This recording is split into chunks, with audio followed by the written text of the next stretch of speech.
Gente, bem-vindos ao Lampcast. Estamos iniciando aqui a terceira temporada, dessa vez um cenário novo. É um cenário aqui na Lamp e estamos inovando, trazendo assuntos de neuroiluminação para iniciar essa terceira temporada. Espero que gostem.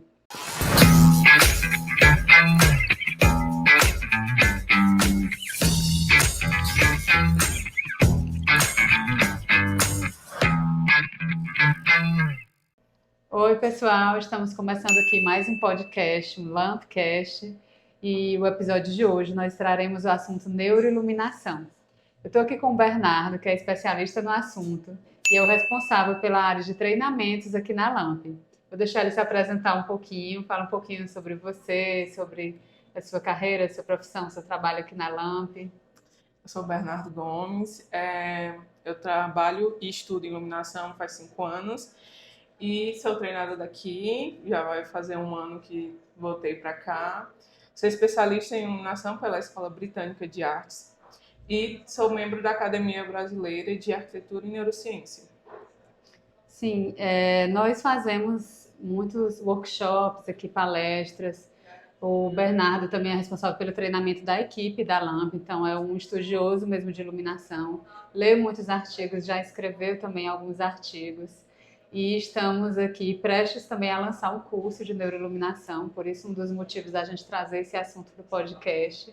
E vamos falar um pouquinho, né, aqui sobre isso. Sim, faz um tempo, né, que a gente já está, desde o ano passado, a gente já está trabalhando sobre isso, workshops com os nossos parceiros, né, e também com alguns alunos de universidade.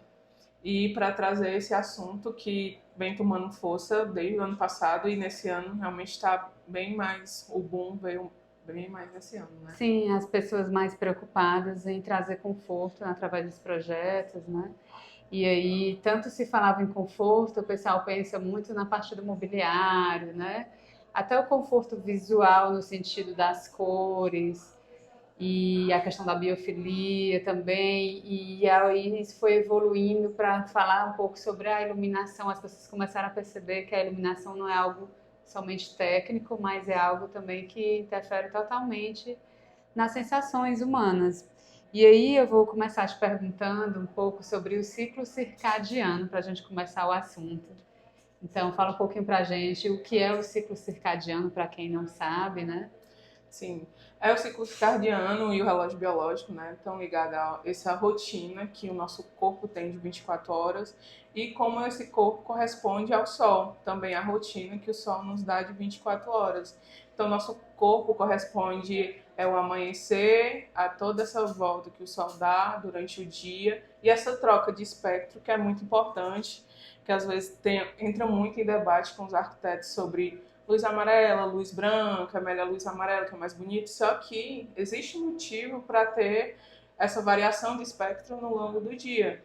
E cada espectro, cada tonalidade de cor nos traz uma funcionalidade para o nosso corpo, para ele funcionar biologicamente, fisiologicamente e para a nossa saúde mental também, a física, são as duas estão lá entrelaçadas. A iluminação não vai só apenas ser mais um item bonito do projeto, ela realmente está ligada com a nossa funcionalidade do corpo humano. Sim, você falou inclusive sobre o debate que acontece muito, né? Tem vários vídeos que viralizam no Instagram que são, por exemplo, eu já vi mais de um vídeo diferente viralizando a pessoa em casa fingindo que está no hospital porque na casa a luz é branca, né? Aí bota aquela zoadinha do centro cirúrgico.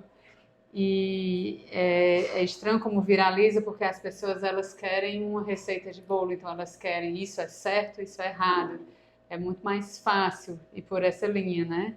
Então, realmente existe esse debate e é importante a gente abrir que tem sim casos onde a luz branca, né, é inclusive necessária.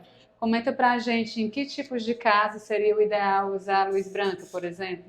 Eu vou falar um pouco do circuito do relógio biológico. Por Sim, exemplo, sim. de manhã, a gente realmente precisa dessa iluminação mais branca por causa do espectro de ondas, que são os nanômetros, medido por essa nomenclatura. E aí as ondas são mais perto uma das outras, quando está nessa temperatura, essa tonalidade branca e azulada. E quando vai ficando mais amarelada, essas ondas vão ter um espaçamento maior. Por isso, algumas sensações que elas vão trazendo.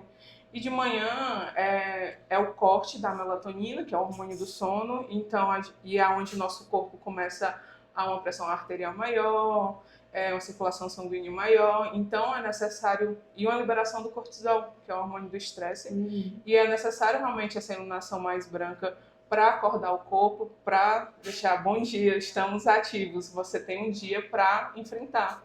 Sim. E é importante também lá na jornada, durante o dia todo, quando você vai dormir, porque como você recebeu esse estímulo correto e seu corpo conseguiu preencher a rotina, conseguiu acabar cansando porque ele estava estimulado, estava conseguindo ter um pico maior, então de noite seu corpo vai estar mais exausto, obviamente, e você vai ter um sono melhor. Então isso está ligado Sim. também com essa luz branca, não é só luz amarela o dia todo, porque senão Sim. nem teria essa variação, não existiria essa variação.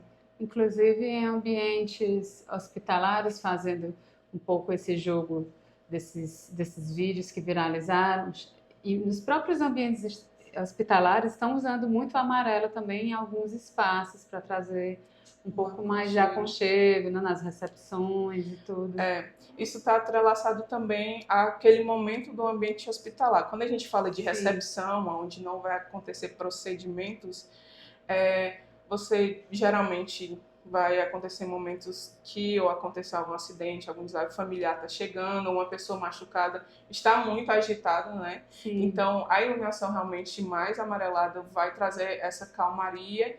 Então, eles estão usando essa iluminação quente nas recepções, é correto e é uma boa estratégia para trazer esse ambiente de acolhimento também. Às vezes a família acaba acontecendo perdas também.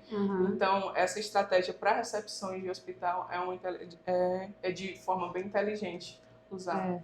Então, assim, a gente pode falar que uma casa com luz branca não vai parecer um hospital por ter luz branca, e um hospital não vai ter luz branca só porque é um hospital. Vão ter ambientes dentro do hospital que vai ter amarelo e outros ambientes com a luz mais branca. Exatamente, e por isso que é importante o briefing, né, e também o programa de necessidade, que é uma coisa que a gente vê na faculdade de arquitetura. E aí a gente no mercado traz como um briefing com o cliente e com qual é o objetivo daquela função, quem é que vai usar. Então a gente vai atender várias pessoas diferentes, várias situações diferentes, cada um requer uma necessidade diferente. Só queria acrescentar um ponto aqui, que é o seguinte: uma coisa é um ambiente de acolhimento, onde as pessoas vão estar ali de uma forma de passagem, né? E outra coisa é o ambiente de convívio, permanência diária da pessoa durante todos os dias, anos e anos da vida. Ou seja, a casa da pessoa, o local de trabalho, né? Então, voltando um pouco para a história do ciclo circadiano, é importante que esse movimento dessa diferença de temperaturas de cor seja respeitado, né? Por isso é que nas normas brasileiras, na ABNT, tem a obrigação de sempre ter uma janela nos ambientes, né? É justamente também por isso, para a gente perceber esse ciclo do sol, essa passagem do sol e o nosso corpo entender que o dia está passando. Mas, obviamente, quando a gente fala de iluminação artificial e você tem que, de acordo com a tarefa que vai exercer naquele lugar, você tem que corresponder, por exemplo, trabalho, realmente a iluminação mais branca que dá esse ânimo, realmente esse estímulo é mais correto, mas você está recebendo essa iluminação natural desse ciclo circadiano do sol passando, né? É importante para seu corpo entender o dia tá passando, aí você está recebendo esse estímulo aqui dentro, mas realmente o dia está chegando ao fim, porque às vezes acontecia, por exemplo, antes em shoppings, né, que tinha essa vedação total justamente para as pessoas não verem o tempo passar. E tá estimulado, e aquela iluminação mais branca no shopping, e tá estimulado todo o tempo a comprar. Isso é uma das estratégias quando a gente fala de comercial. E você, quando sai, não percebeu que o dia passou, Exatamente. né? E em relação, você fala um pouquinho de sono, eu acho que também a gente pode falar um pouco sobre o humor, como isso interfere. Eu sei que só interferir no sono já, consequentemente, interfere no humor, né? Sim. Mas por outros motivos também a iluminação ela pode interferir no humor das pessoas que convivem naquele ambiente e influenciar até no convívio da família, né? Relações familiares, relações de trabalho. Às vezes você tem um ambiente estressante e você nem percebe que é a iluminação do ambiente que está causando. Afeta no humor, na nossa cognição também. Sim. Quando você tem um estímulo, tanto o estímulo demais da luz faz mal, quanto também o estímulo de menos faz mal.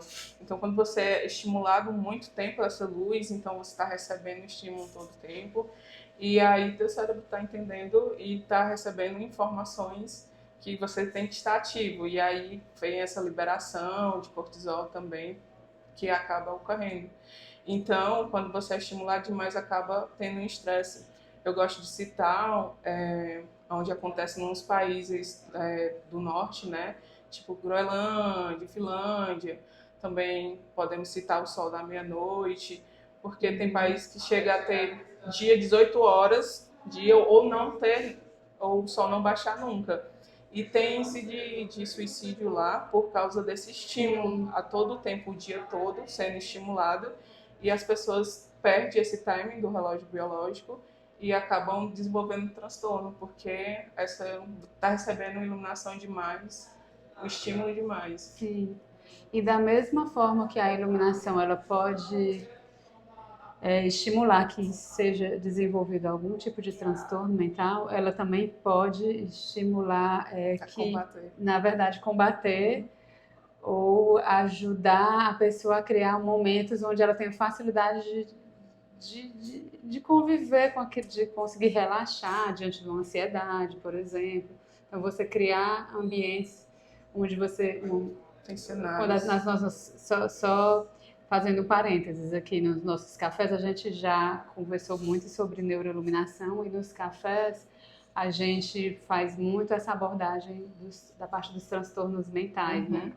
Então, assim, eu fui aprendendo alguma coisa diante dessas conversas e vou trazendo aqui. Mais, assim, por exemplo, uma pessoa que tem tendência à depressão, você pode criar um ambiente para que ela seja mais estimulada para conseguir enfrentar aquele problema, né? Porque não vai estar em crise o ano todo, então vai ter épocas que vai ter crise. Por isso é importante criar os cenários, por isso que na iluminação existem os cenários. Tem cenário para iluminação mais aconchegante, iluminação mais geral, que traga mais iluminação para o ambiente. Isso a gente traz também para quando você vai falar de neuroiluminação.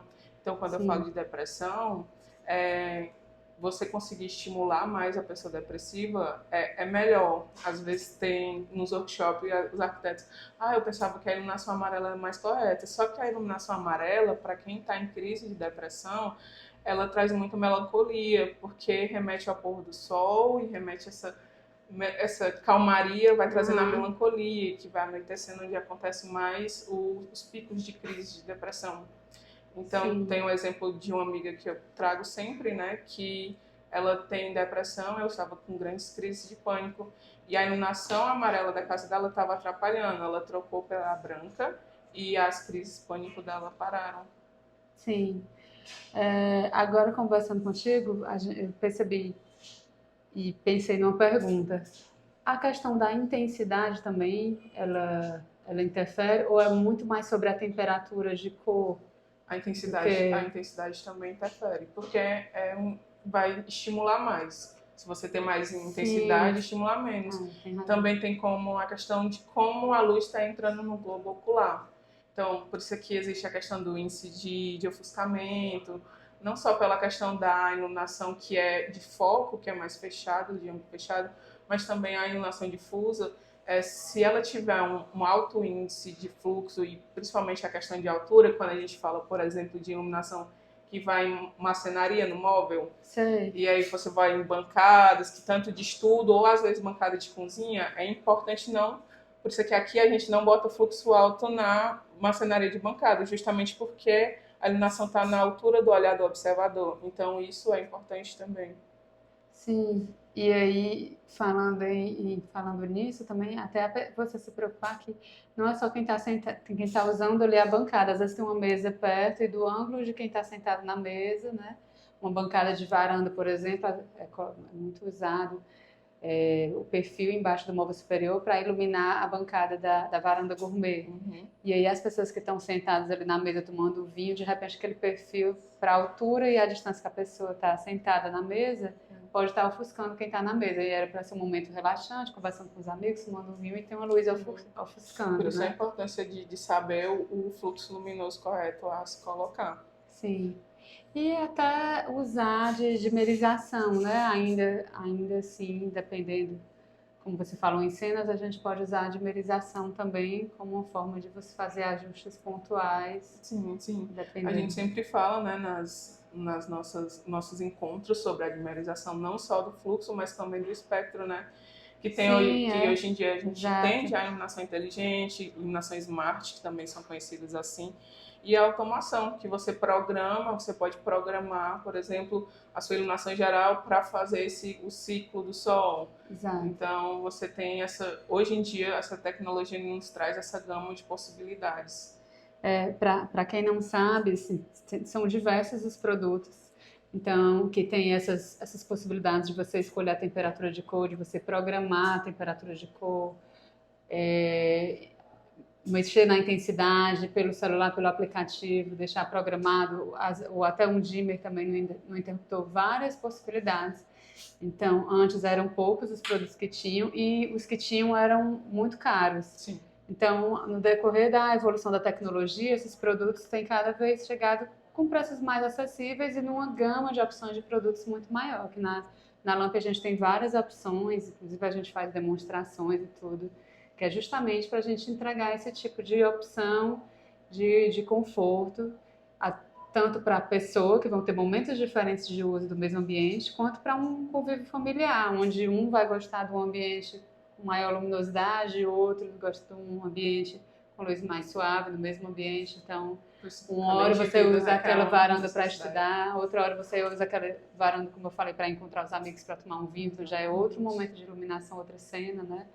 Então, não só de sistemas de automação se vive hoje. A gente tem, que era algo assim que a pessoa tinha que bancar um projeto a mais, uma instalação a mais. Então, hoje a gente tem possibilidades super acessíveis, né? Então, é importante conhecer também. Para quem quiser vir aqui na Lamp conhecer, fiquem à vontade. Estou aqui com minha pesquinha e ainda sobre cognição e produtividade que você citou, a gente fez um dia uma live englobando esse assunto de cognição para o público infantil, né? Então, a gente falou nesse instante sobre a questão de ângulo, né? Estatura, alturas. Então, com o público infantil, a gente tem essa preocupação com a estatura, outros ângulos de visão, outras possibilidades de ofuscamento, né? Sim, a gente fala dessas diferentes idades, tanto na primeira infância, né? Nos primeiros anos de vida, e também no final, né? Na velhice. Atualmente eu estou escrevendo um artigo sobre iluminação infantil e eu sempre falo sobre essa questão de como você vai projetar para criança. Às vezes o arquiteto, o design se coloca na linha do observador, só que a linha do observador do arquiteto ou do design é uma linha de um adulto. Então você tem um porte de altura diferente na criança. Então às vezes aquela iluminação que não está ofuscando para você, está ofuscando para aquela estatura da criança. Então a gente tem que se pôr essa sensibilidade que a criança vai ter naquele ambiente. Então tudo para ela é novo, ela está em desenvolvimento. Então a criança do 0 até os seus 6 anos de idade está nessa plasticidade do cérebro, está em desenvolvimento, ainda não entende que as pessoas pensam diferente dela. Então ela está aprendendo, então ela está crescendo naquele ambiente. Tem que ter cuidado como é que vai ser aquela exposição da iluminação para a criança naqueles anos de desenvolvimento dela. E a gente fala isso também para os idosos, né? Porque depois de uma certa idade, nosso corpo vai entrando em degeneração. Então tem que ter esse cuidado também para as pessoas que estão essa fase de velhice, esse fluxo luminoso, como é que está sendo. Realmente ter um ambiente iluminado, mas ter muito cuidado com isso de ofuscamento, porque a gente já vai trazendo, por exemplo, as patologias visuais. A gente tem já de criança e adulto, mas principalmente Para os idosos, né, essas patologias são mais agressivas pelo fato da degeneração da idade, então tem que tomar esse cuidado na hora desse projeto de iluminação para ambas essas idades. Inclusive, a gente tem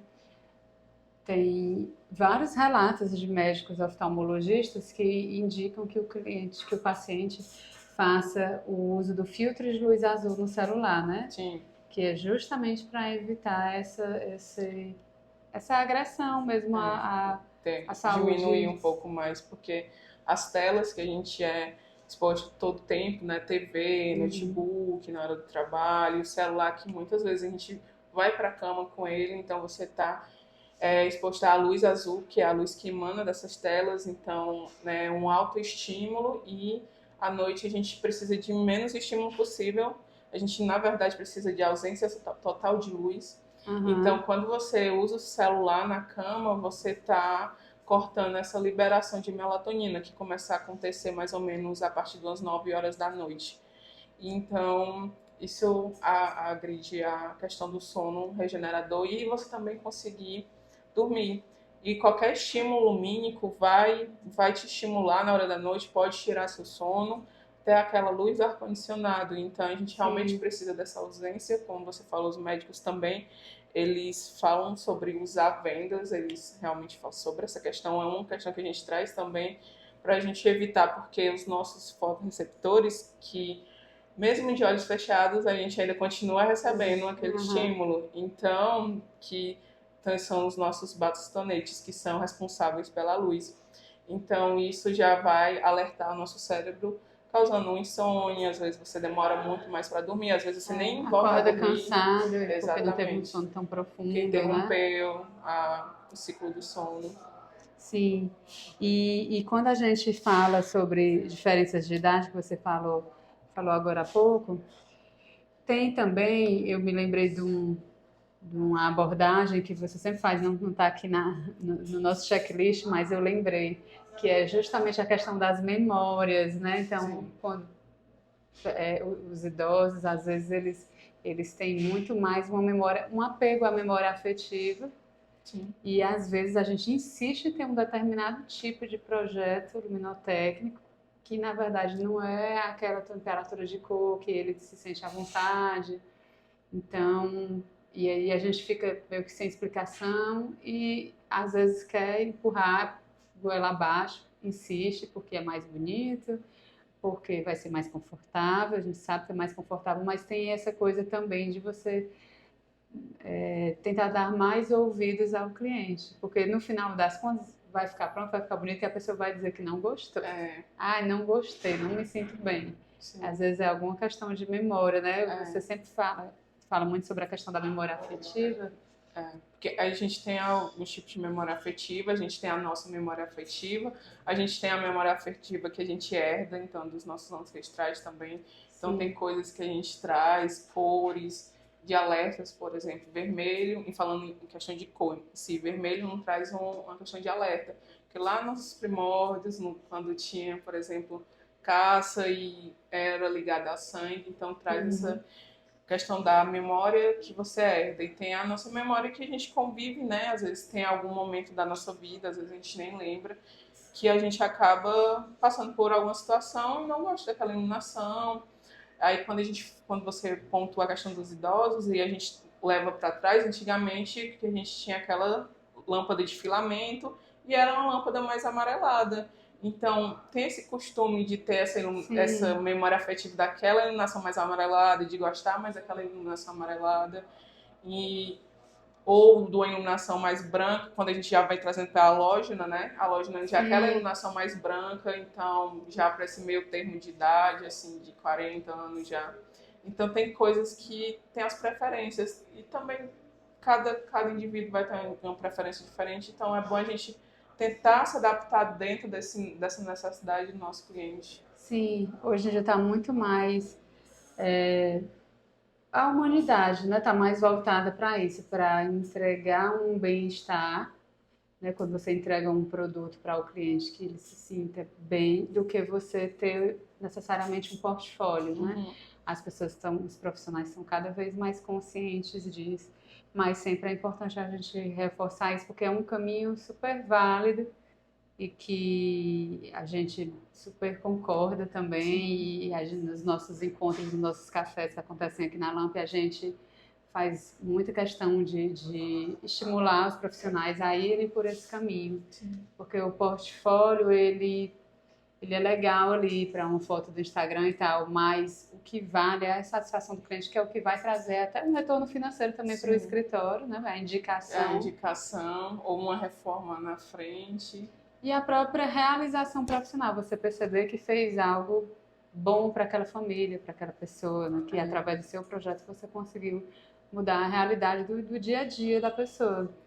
Uma coisa que todas as palestras, workshops, qualquer treinamento, eu gosto de pontuar sobre a funcionalidade que nossa profissão tem. Sim. Então, às vezes, só liga muito para o design. A gente tem vindo de um mercado, uma época de mercado que é aquela iluminação contemporânea, design bonito e beleza, e a gente estava deixando muito essa questão da funcionalidade de lado.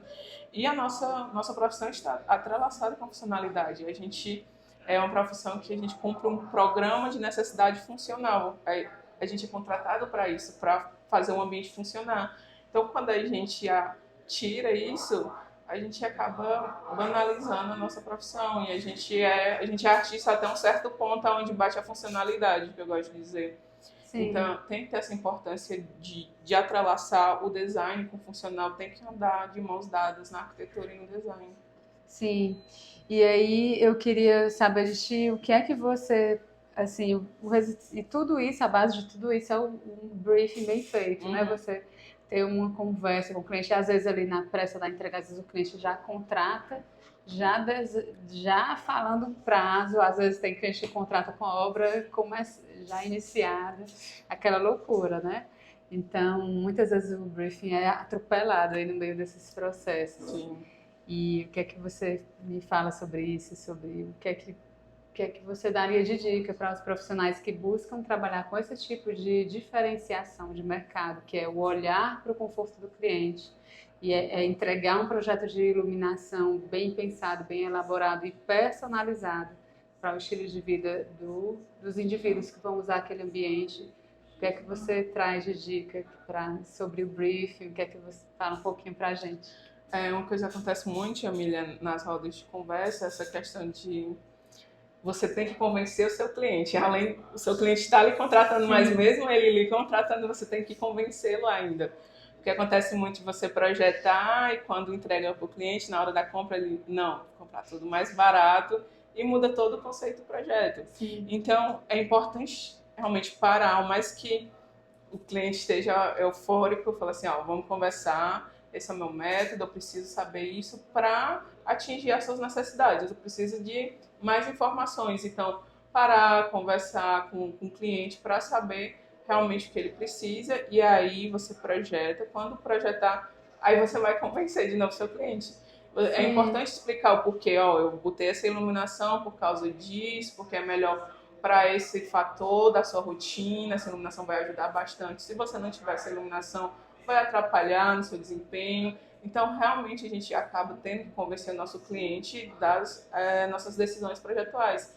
Então, depois que projetar, realmente tem que parar com o cliente, explicar os motivos que foram escolhido aquela iluminação, para justamente não acontecer dele chegar na loja e não, bota isso, não, bota aquilo que é mais barato, e não acabar eliminando todo esse esforço, porque às vezes acabam fazendo curso e a gente se especializa e faz uma coisa que a gente acho que vai funcionar bastante maravilhosa e chega o cliente e gera uma frustração. Então realmente tem que ter essa conversa. Às vezes os profissionais deixam isso de lado, mas a gente tem que realmente convencer nosso cliente de comprar o que a gente está decidindo. Comprar a ideia, né? Exatamente.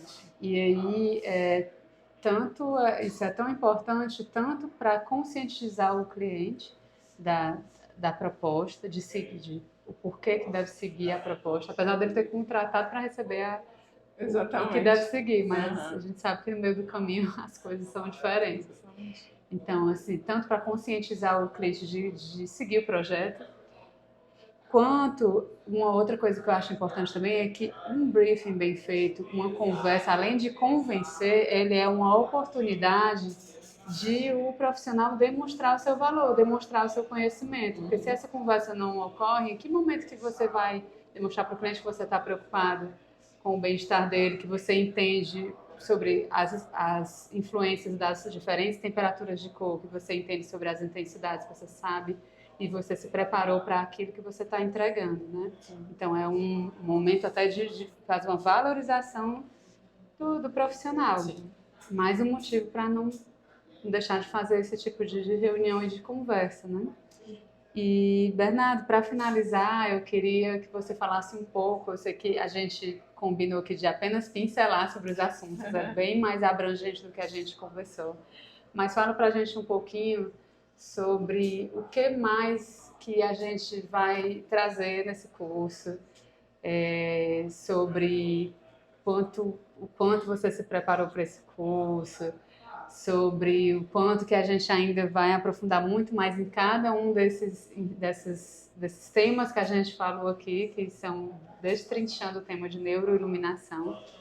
E o que é que você acha que tem a contribuir para o mercado de iluminação através desse seu olhar que você vai trazer através do curso?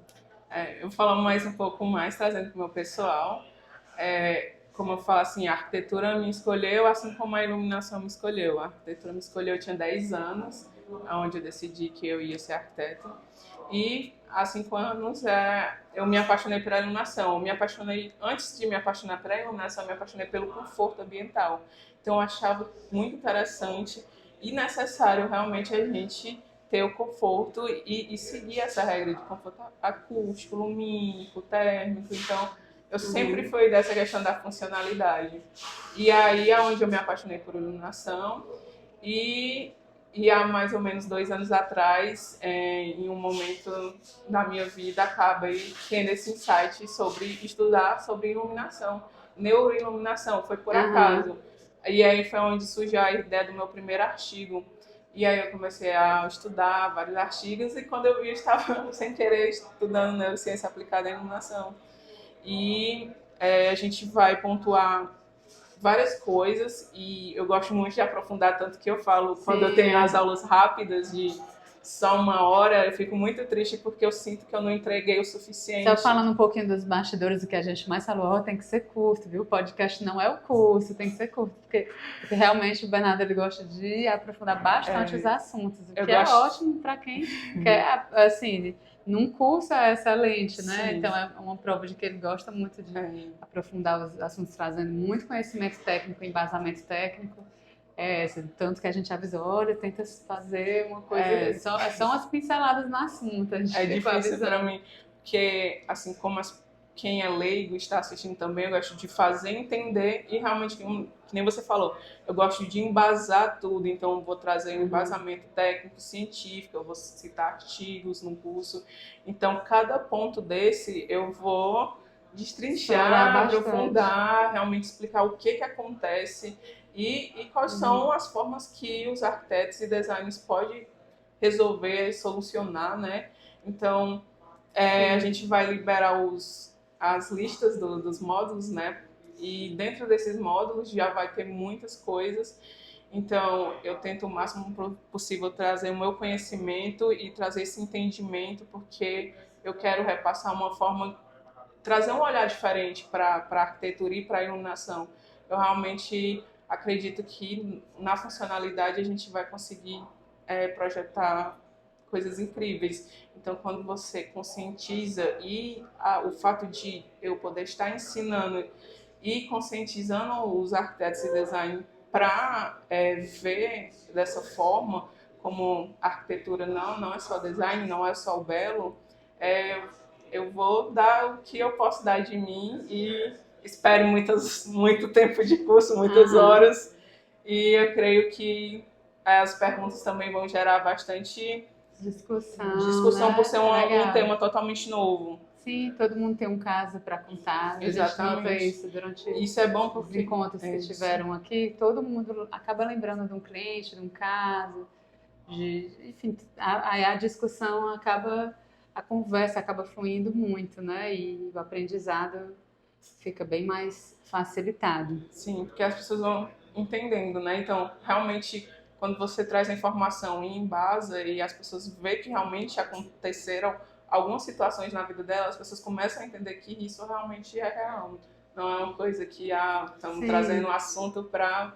Você começa a perceber, até na sua casa, no seu meio de trabalho, assim, como profissional, não só nos projetos, quanto nos ambientes onde você passa, os ambientes que você convive, você começa a observar, como eu falei, assim, abrir o olhar para isso, né? Gente, eu espero que vocês tenham gostado. Então, foi um prazer conversar com você, Bernardo. Muito bom. Assim, a gente já fez vários encontros com esse tema, vários cafés aqui na loja, vários dos quais eu participei. E é engraçado como quantas vezes a gente senta para conversar sobre isso, sempre o assunto é novo. Sim. Porque, enfim, tem muita coisa para ser falada e é sempre um grande aprendizado. Então, para mim, de tantas vezes que eu já conversei, ainda sinto que eu continuo aprendendo e imagino para quem vai ter a oportunidade aí de participar do curso, né? Vai ser bem enriquecedor e uma semente que a gente está plantando aí no mercado que a gente super acredita. Então, obrigada por quem assistiu, foi um prazer estar com vocês, espero vê-los em outros momentos falando sobre neuroiluminação. Sigam a gente nas outras redes sociais, né? Estamos aí, tem vários outros podcasts. Vejam a gente no Instagram, YouTube, não sei por onde vocês estão vendo a gente agora, mas temos Instagram, YouTube, Spotify, todas as mídias aí que vocês imaginarem. A gente está presente, levando muito conteúdo. Obrigada, Bernardo. Obrigada, Jamile. Obrigada a todos que estão assistindo. Até a próxima. Até, tchau.